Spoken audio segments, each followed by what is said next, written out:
Halo adik-adik, kita ketemu lagi pada sub pokok bahasan yang keempat terkait dengan vektor-vektor di R2 dan R3. Ya, kita nanti sampai pokok bahasan yang keenam, kita masih bekerja hanya pada R2 dan R3 dulu. Nanti pada pokok bahasan yang ketujuh, kita akan masuk ke yang lebih umum, yaitu ruang Euclid dimensi N ya. Nah, untuk kali ini, adik-adik akan saya ajak untuk eh, melakukan generalisasi pengertian panjang ya, pengertian panjang yang dikaitkan dengan hasil kali titik tadi ya, dengan hasil kali titik tadi. Nah, untuk itu mari kita lihat butir-butir sebagai berikut ya.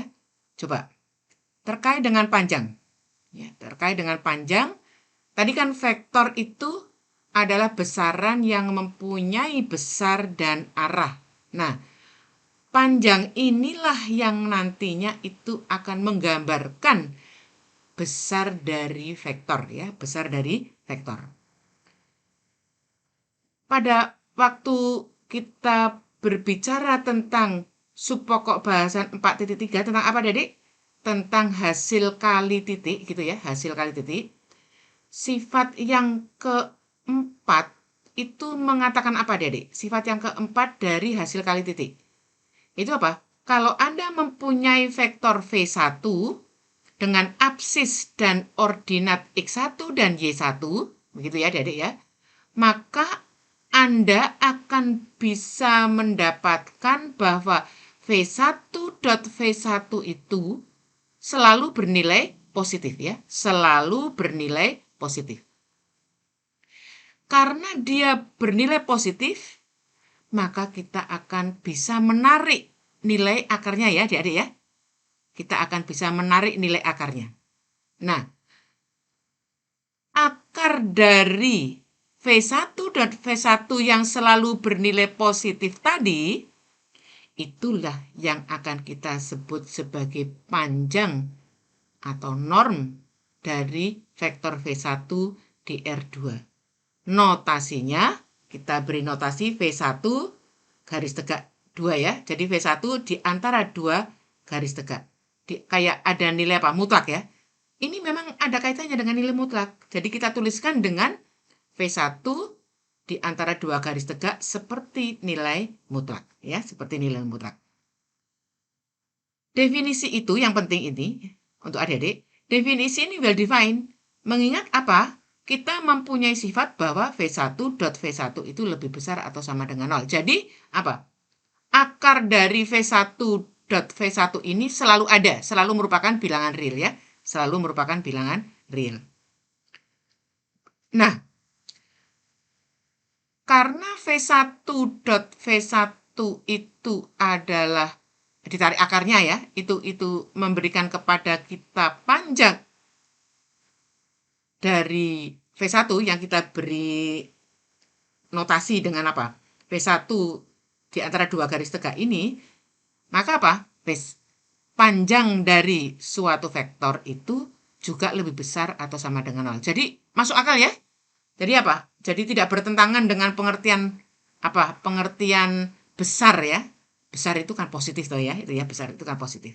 Nah, tentu saja kita juga akan mempunyai sifat bahwa sebagaimana sifat yang keempat dari apa tadi yang saya katakan penting ya pada dot product. Jadi panjang dari V1 itu akan sama dengan 0 jika dan hanya jika apa? Jika V1 itu adalah vektor 0. Mengapa demikian? Karena itu tadi. Karena V1.V1 itu sama dengan 0 jika dan hanya jika V1-nya sama dengan 0. Dengan demikian, panjang dari V1, akar dari V1.V1 yang selalu lebih besar 0 itu akan sama dengan 0 jika dan jika V1-nya sama dengan 0. Dan sifat yang ketiga ini adalah apa? Bahwa apa? V1. Kalau Anda punya A, Anda punya V1, begitu ya? Anda punya V1, ini Anda akan mempunyai nilai apa? Ini sama dengan nilai dari A, nilai mutlak A dikalikan dengan apa? Panjang dari V1. Ya, jadi ini apa? Tadi Ibu sampaikan jadi apa? V1 itu dituliskan antara dua garis paralel lah kalau mau ini ya. Ini hanya untuk membedakan nanti pada saat kita mempunyai sifat yang ketiga ini. Jadi apa? AV1 itu normanya, kalau panjangnya kita hitung, itu sama dengan nilai mutlak A dikalikan dengan panjang dari V1. Ini berlaku untuk setiap A di dalam R dan untuk setiap V1 di R2. Nah, coba kalau Anda lihat, teorema 1 ini, ya, Anda punya 1, V1 selalu lebih besar 0, V1 sama dengan 0 jika V1 sama dengan 0, dan yang ketiga A V1 itu sama dengan nilai mutlak A dikalikan dengan norm dari V1. Nah, nampak ada kaitan ya antara sifat panjang suatu vektor di R2 dan nanti R3, itu ya tentu saja ya dengan R3, dengan sifat nilai mutlak yang sudah kita kenal pada bilangan real ya. Anda dari kalkulus Anda sudah mempunyai apa? Pendefinisian dari nilai mutlak A adalah sama dengan A kalau A-nya positif, atau sama dengan 0, dan sama dengan negatif A kalau A-nya lebih kecil dari 0. Dia akan mempunyai sifat apa? Nilai mutlak A itu selalu bernilai positif ya, tentu saja. Yang kedua, nilai mutlak A sama dengan 0 itu jika dan hanya jika A-nya sama dengan 0. Dan yang ketiga, nilai mutlak dari hasil kali dua buah bilangan real itu sama dengan nilai mutlak A dikalikan nilai mutlak B, ya, untuk setiap AB di dalam R. Dengan demikian, nampak bahwa teorema 1 itu merupakan generalisasi dari sifat-sifat nilai mutlak, ya, begitu ya, Adik ya. Jadi itu. Jadi, Anda bisa lihat ini ya, 1, 2, 3. Nah, Anda punya 1, 2, 3 pada persamaan 3 ini ya. Nah, ini. Nah, pengertian panjang itu dapat juga dilakukan pada R3. Selanjutnya, secara natural ya, jadi apa? Kalau tadi apa? Panjang dari V1 di R2, panjang dari vektor dengan komponen X1 dan Y1, itu adalah akar dari X1 kuadrat ditambah Y1 kuadrat. Nanti pada saat Anda bekerja pada R3, di mana Anda vektor V1 itu terdiri dari 3 komponen, sebut saja X1, Y1, Z1 di dalam R3, maka panjang dari V1 di R3 itu dinotasikan dengan sama tadi, notasinya sama, didefinisikan sebagai apa? Panjang dari V1 itu adalah juga akar dari V1.V1. Itu sama dengan tentu saja akar dari X1 kuadrat ditambah Y1 kuadrat ditambah Z1 kuadrat. Jadi nampak sekali bahwa definisi panjang itu well defined. Karena akar dari nilai positif ya, nilai positif ya. Jadi menghasilkan bilangan real. Oke? Nah, sudah kita ketahui bahwa pada bilangan real, dalam bilangan real, kita mempunyai sifat yang sering kita sebut dengan ketidaksamaan segitiga ya. Itu apa? Kalau Anda mempunyai dua buah bilangan real AB, maka nilai mutlak dari jumlah A dan B itu selalu lebih kecil atau sama dengan jumlah dari masing-masing nilai mutlaknya. Jadi jumlah dari nilai mutlak dari jumlah dua buah bilangan real itu selalu lebih kecil atau sama dengan jumlah masing-masing nilai mutlaknya. Ini yang disebut dengan ketidaksamaan segitiga. Pada bagian berikut ini, dengan menggunakan definisi panjang, akan dapat dibuktikan ketidaksamaan Cauchy-Schwarz, yang selanjutnya dengan ketidaksamaan Cauchy-Schwarz tersebut, akan dapat diperoleh bahwa ketidaksamaan segitiga pada bilangan real tersebut juga dapat diperumum ke R2 dan R3. Mari kita lihat ya adik-adik ya. Jadi sangat erat hubungan antara pengertian panjang dengan nilai mutlak ya, dengan nilai mutlak. Yang berikutnya adalah jarak ya. jarak atau distance dua buah vektor pada R2 dan R3. Coba. Pembentukan pengertian jarak. Jarak itu kan apa? Kalau Anda punya dua buah apa? Kalau Anda punya dua buah vektor, bagaimana kita bisa menghitung jaraknya? Kalau kita mempunyai dua buah titik, maka jelas kita bisa mencari jaraknya ya, adik-adik ya. Tapi bagaimana kalau kita mempunyai dua buah vektor, apakah kita dapat menghitung jaraknya? Nah, disinilah kuncinya. Mengapa? Salah satu kuncinya ya, salah satu pentingnya mengapa kita mengekspresikan vektor baik secara geometri maupun secara analitik. Ya, begitu ya adik-adik ya. Nah, jadi dalam sistem bilangan real yang dapat kita gambarkan sebagai garis lurus sumbu X ya pada bidang datar, jarak antara dua titik A dan B pada garis real dapat dinyatakan sebagai nilai mutlak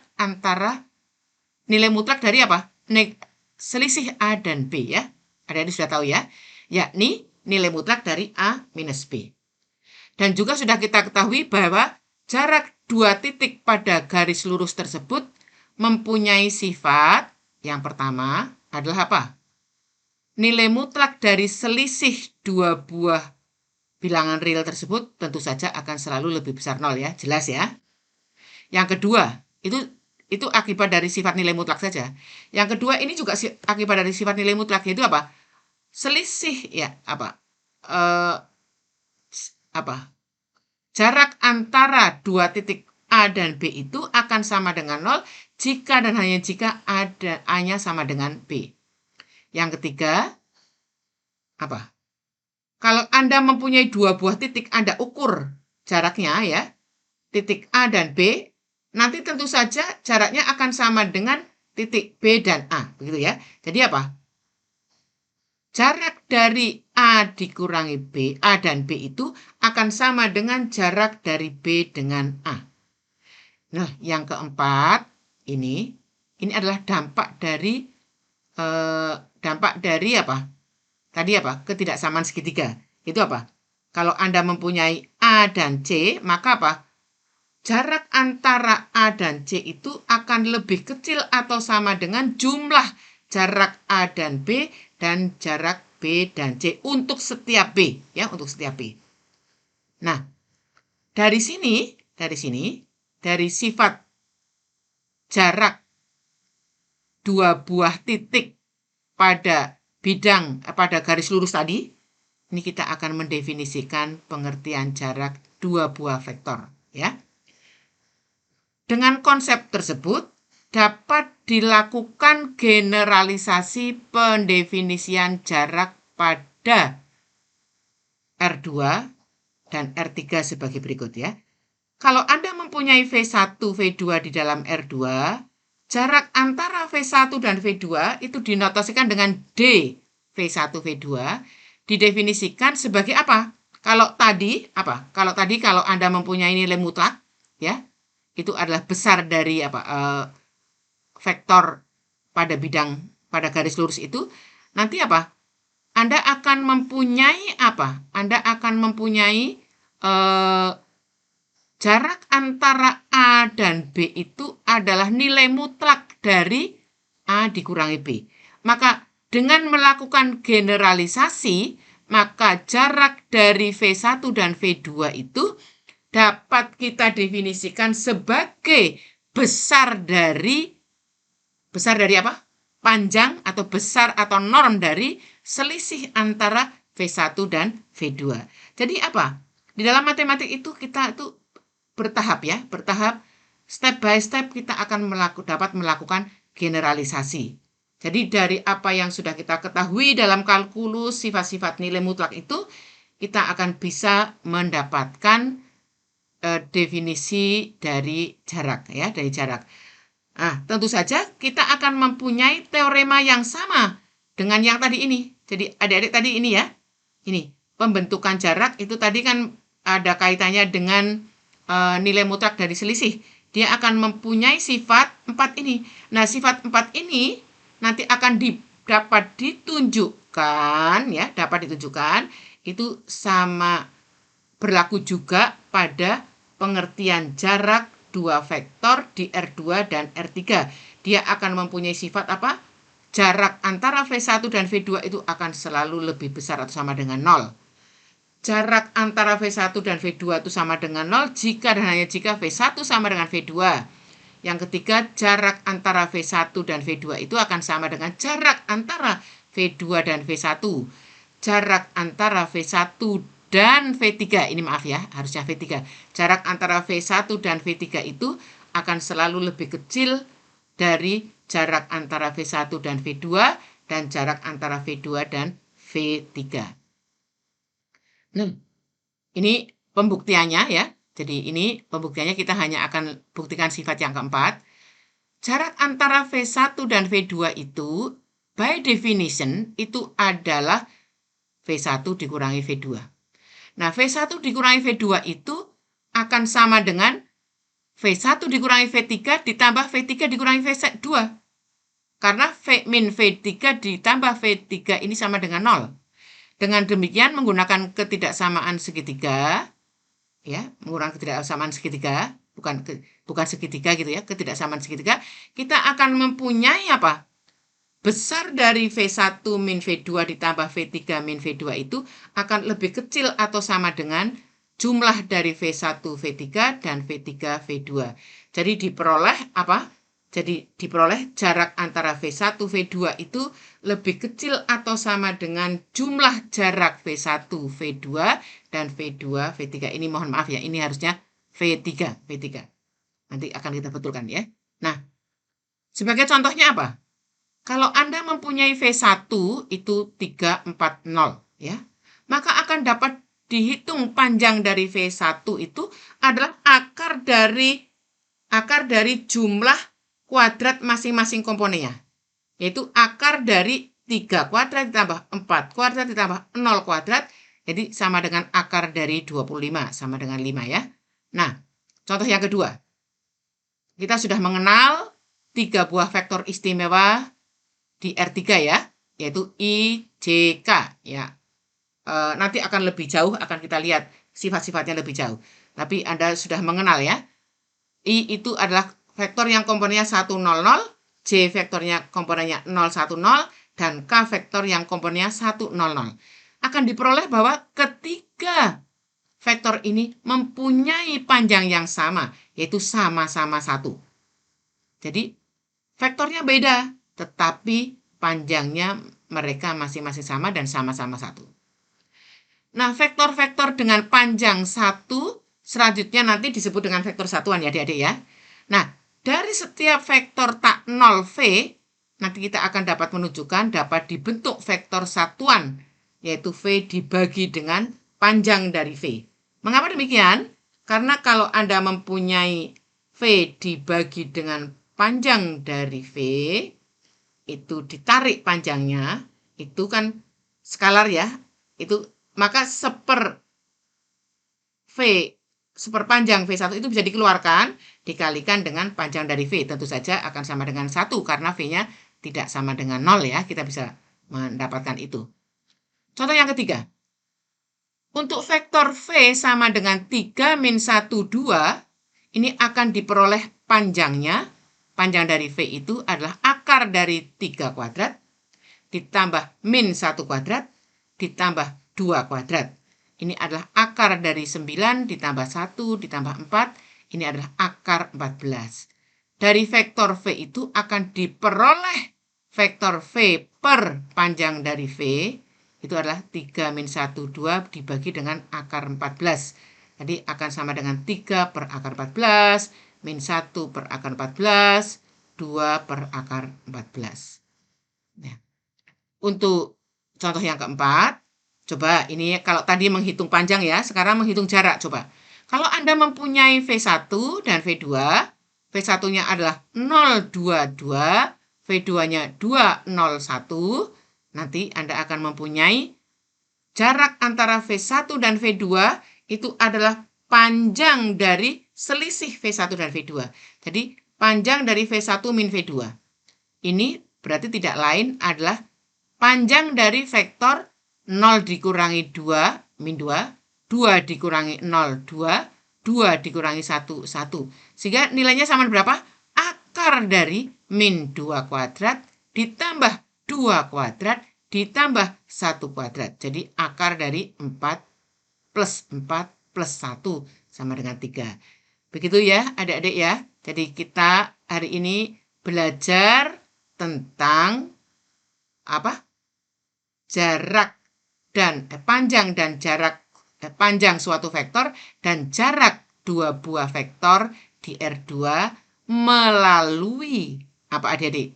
Melalui sifat-sifat yang dimiliki oleh dot product yang kita bicarakan sebelumnya ya. Demikian adik-adik, saya kira apa yang kita diskusikan hari ini sudah mencakup 3 hal. Yang pertama itu adalah bagaimana ruang Euclid dimensi 2 itu didefinisikan, bagaimana ruang Euclid dimensi 3 itu didefinisikan, bagaimana mendapatkan dot product dua buah vektor, dan yang terakhir tentang panjang dan jarak dua buah vektor.